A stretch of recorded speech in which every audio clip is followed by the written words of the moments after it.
Hola a todos, bienvenidos a esta décima nota de su canal de YouTube Un Venezolano Informa. Les habla Ricardo Serrano y en esta nueva nota hablaremos de un tema muy delicado. Más que interesante, es un tema muy delicado porque involucra vidas humanas.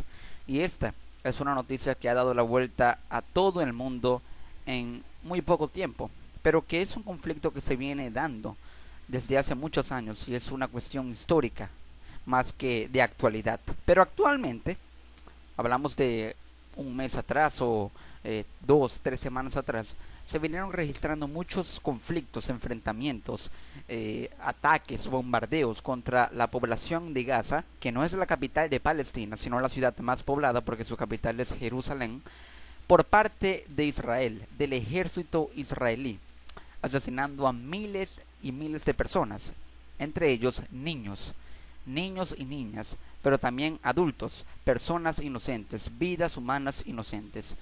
Esta es la razón por la cual este conflicto se viene extendiendo desde hace, mucho tiempo, debido a la gran cantidad de personas que están involucradas en estos bombardeos y ataques y masacres. Y es una razón por la cual esta noticia ha dado la vuelta al mundo en muy poco tiempo.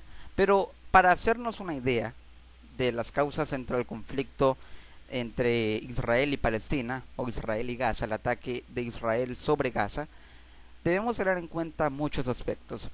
Primero, el secuestro y muerte de 3 jóvenes israelíes y el asesinato de un muchacho palestino que fue quemado vivo fue lo que inició la espiral de violencia entre israelíes y palestinos que actualmente se desarrolla en la franja de Gaza. El conflicto ha cobrado la vida de al menos 514 palestinos y 20 israelíes en 14 días. Escuchen muy bien, en 14 días, 514 palestinos y 20 israelíes perdieron la vida solo en 2 semanas. Pero lo que se sabe acerca del secuestro de las 3 jóvenes israelíes es lo siguiente. El pasado 12 de junio desaparecieron 3 jóvenes israelíes llamadas Gilad Shar, Neftali Frankel y de Eyal Shifra, un secuestro que el primer ministro israelí Benjamin Netanyahu atribuyó inmediatamente al Hamas. El Hamas es un grupo extremista islámico palestino que gobierna en la franja de Gaza, y también a Mahmoud Abbas, que es el presidente de la autoridad palestina. Sin embargo, la desaparición de los adolescentes israelíes se produjo en un territorio dominado por el ejército de Israel. Además, para la fecha se llevó a cabo una reconciliación entre el Hamas y Al-Fatah, que es el partido de Abbas, para formar un gobierno de unidad palestino, lo que condimenta la desigualdad entre las naciones, y los cadáveres de los chicos aparecieron cerca del lugar de su desaparición el lunes 30 de junio. Pero, ¿qué provocó la muerte del adolescente palestino? La búsqueda de los responsables del secuestro dejó 5 palestinos muertos y un palestino que fue quemado vivo, llamado Abu Yadair, de 16 años, quien desapareció el 1 de julio en Jerusalén cuando iba a la mezquita, y quien horas después fue hallado calcinado en el bosque de la ciudad el 2 de julio. La autopsia revela que fue torturado y quemado vivo. Se atribuye la muerte del adolescente palestino a ultraderechistas israelíes en represalia por la muerte de sus 3 compatriotas. Posteriormente, uno de los 6 responsables de la muerte del adolescente quemado confesó el crimen. Desde ese momento, el lanzamiento de misiles y derramamiento de sangre no han cesado. Para los analistas, fue el inicio de un Ramadán lleno de sangre. Pero, ¿cuál ha sido el llamado de las partes tras el deceso de los 4 jóvenes? Todas estas interrogantes nos dan una idea acerca de cuáles pueden ser las causas del conflicto entre Israel y Palestina. Y es que el llamado que han hecho tanto Israel como la autoridad palestina ha sido el de la venganza. En ambas direcciones los bombardeos han sido permanentes, por encima de la condena formal, un mensaje que se ha extendido incluso por redes sociales y que ha traspasado las fronteras de la región de Medio Oriente.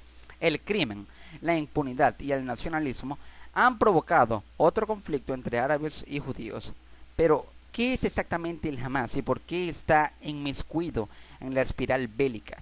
El Hamas, o Movimiento de Resistencia Islámica, es un grupo radical islamista, como ya lo mencioné, que ha sido calificado de terrorista y proscrito por la Unión Europea, el Reino Unido, Canadá y Estados Unidos debido a la cadena de actos y campañas terroristas que inició en 1994 para sabotear las negociaciones entre Israel y Palestina.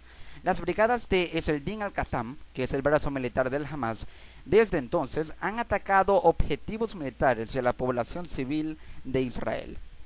En este nuevo conflicto, tras el segundo viernes de Ramadán, se observó el control que tiene Hamas sobre Gaza y su aprobación en la región debido al clientelismo, pues según especialistas, el grupo ayuda a millones de pobres que residen en la miseria de la franja de Gaza, millones que sufren la guerra en la región. Ahora, Israel busca los túneles por los cuales transita el grupo radical y que han sido parte de su estrategia de traspaso de provisiones y armas desde el 2006. Un entramado militar que le ha permitido establecer puntos estratégicos para atacar a Israel y tratar de reeditar una intifada como la que empezó en 1987 o en la de 2000. Pero, ¿cuál es la operación militar que se lleva en Gaza? El margen protector es la nueva operación militar en la franja de Gaza que inició el 8 de julio las fuerzas de defensa de Israel. La ofensiva que tiene como objetivo destruir los túneles que conectan a Gaza con Israel y en la que se han disparado al menos de 1900 cohetes. Es la tercera ofensiva contra Gaza desde que el Hamas tiene el control de la franja. Esta operación militar fue precedida hace 2 años por la operación Castrense, pilar defensivo, y en el 2008 por Plomo Fundido, que es la más férrea, que duró 22 días y dejó 1400 muertos.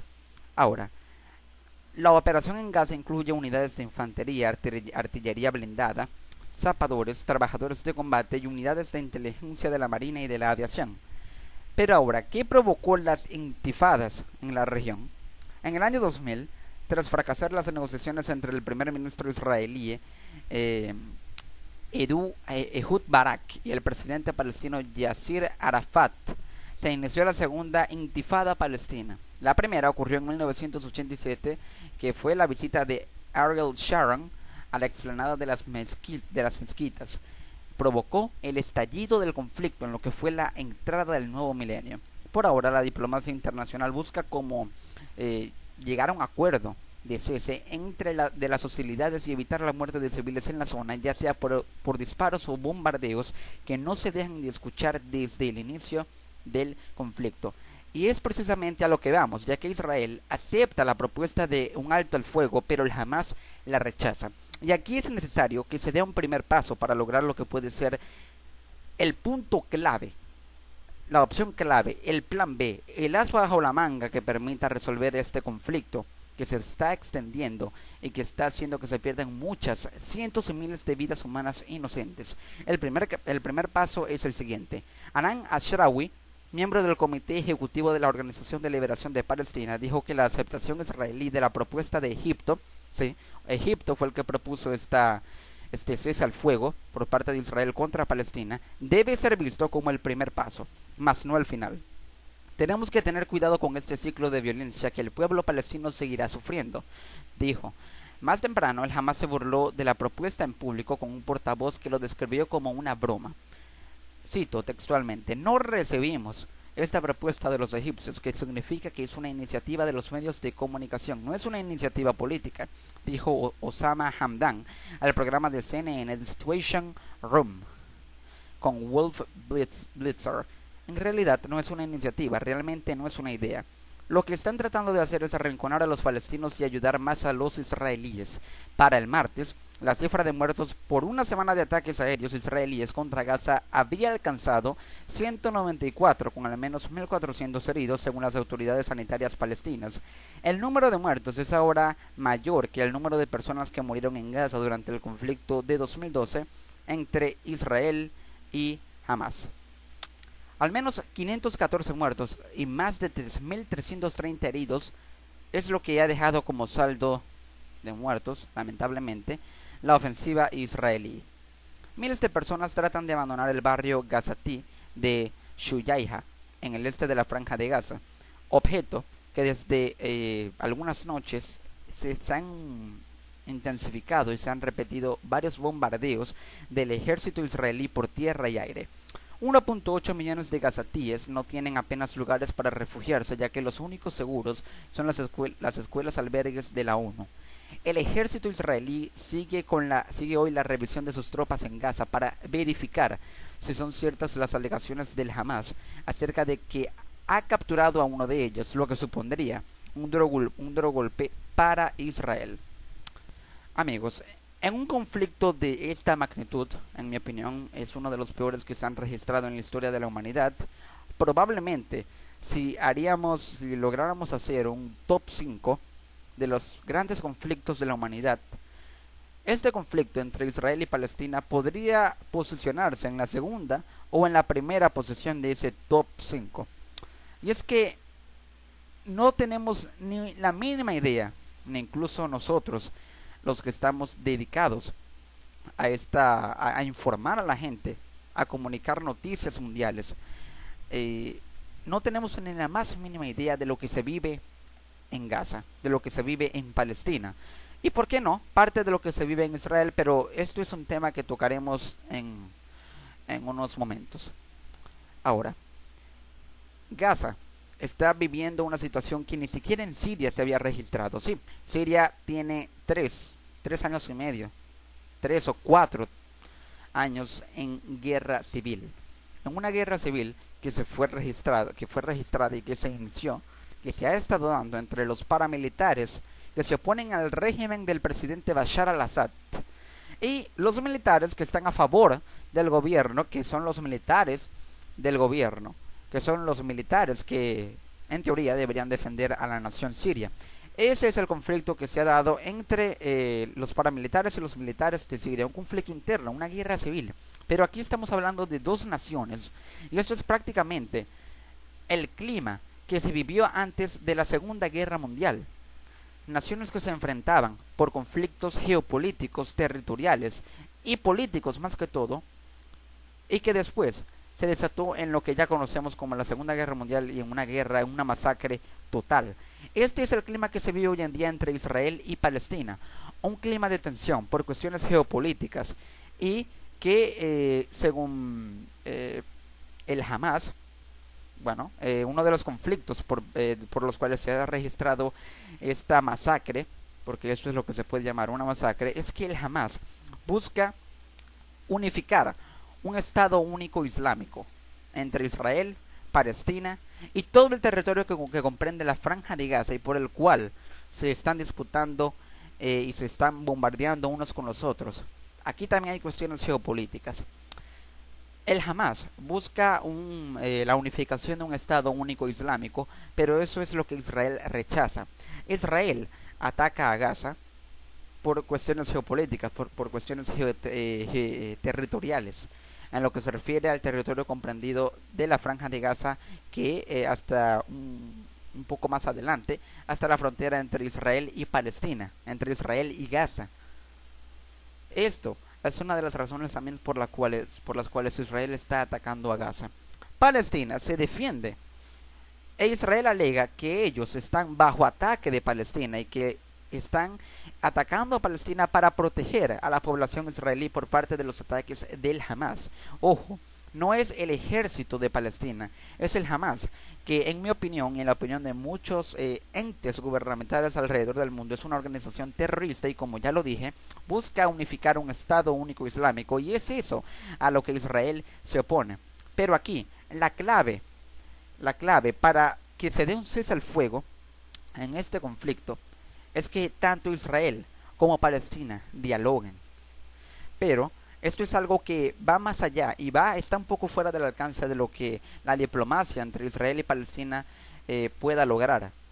Va y se basa en tratar de convencer de alguna manera o tratar de apaciguar la ofensiva que el Hamas está imponiendo en Israel y la que Israel está imponiendo en Gaza, porque ese es un ataque mutuo, es una autodestrucción mutua, así como lo que probablemente se podría dar entre Corea del Norte y Corea del Sur. ¿Okay? Es por eso que la clave para este conflicto, más allá de la diplomacia, pasa por que se cumplan las condiciones geopolíticas y territoriales que se están tratando de establecer tanto por parte del Hamas hacia Israel y por parte de Israel hacia Gaza, que está siendo defendida de alguna manera, por llamarlo así, por el Hamas, que en este caso estaría actuando como el ejército de Palestina, pero que no es el ejército de Palestina como tal, no es el ejército correspondiente a la autoridad palestina. Es una organización, en opinión de muchos, y como ya lo dije en mi opinión también, terrorista, que busca unificar un Estado único islámico y es a lo que Israel se opone. Y esto podría ser un arma de doble filo, porque si bien un Estado único islámico podría reunificar a Israel y Palestina, y se podría apaciguar la tensión política que se vive hoy entre estas dos naciones, también podría ser muy perjudicial debido a la discriminación social que podría darse entre israelíes y palestinos al no aceptar una unificación social, política y territorial entre estas dos naciones, y que para ellos podría ser como algún régimen dictatorial o una autoimposición por parte del Hamas hacia la unificación de este estado, de este hipotético estado único islámico. Es por esto, como ya lo dije, que el cese al fuego, que es la clave en la solución de este conflicto, sin lugar a dudas, lógicamente, pasa por tratar de apaciguar la tensión, más que política, geopolítica, que se da entre el Hamas y el ejército israelí, que son los verdaderos protagonistas de esta masacre, pero que se está, bueno, este conflicto, pero que ha estado dando la vuelta al mundo por la gran cantidad de muertes que se han venido dando. ¿Y cómo es posible que se ataquen a niños, vidas humanas inocentes, de esta forma? Que no se mida la fuerza con la que se está eh, eh, tratando de imponer alguna que otra autoritaria geopolítica y territorial. Más allá de lo que la autoritaria geopolítica y territorial pueda significar en caso de que Israel se le imponga a Gaza y Gaza se le imponga a Israel, esto pasa ya por una cuestión humana, y que no se puede estar de esta manera aniquilando a un pueblo, exterminando a los palestinos, porque esto es lo que prácticamente Israel busca: tratar de exterminar al pueblo palestino, borrarlos de la faz de la tierra, y el Hamas está tratando de defenderse de estos ataques israelíes. Así que la unificación de un Estado único islámico podría ser una solución, pero como ya lo dije, es un arma de doble filo, y lo mejor en este caso es que la tensión política entre el Hamas y el ejército israelí se apacigüe a través de la diplomacia, no solamente entre el gobierno de Israel y el de Palestina, sino a través de los entes internacionales, de la Organización de Estados Unidos. Y es aquí donde Ban Ki-moon tiene que intervenir, donde los entes gubernamentales, exceptuando y dejando a un lado a Estados Unidos, que sabemos que apoya económica y militarmente a Israel, por el resto de los gobiernos internacionales deben intervenir, así como trataron de intervenir la UNASUR y otros entes internacionales, así también como la ONU, en la tensión política que se estuvo viviendo en Venezuela y que hoy en día se vive también, pero a una menor escala, de la misma forma y a una mayor magnitud, incluso mayor a la que representa esta masacre. Debe darse y debe imponerse el diálogo y la diplomacia en Israel y Palestina para parar con esta masacre. Amigas y amigos, esto ha sido todo en esta 10ª nota de su canal de YouTube. Les habló Ricardo Serrano y nos vemos en una próxima emisión. Nos vemos.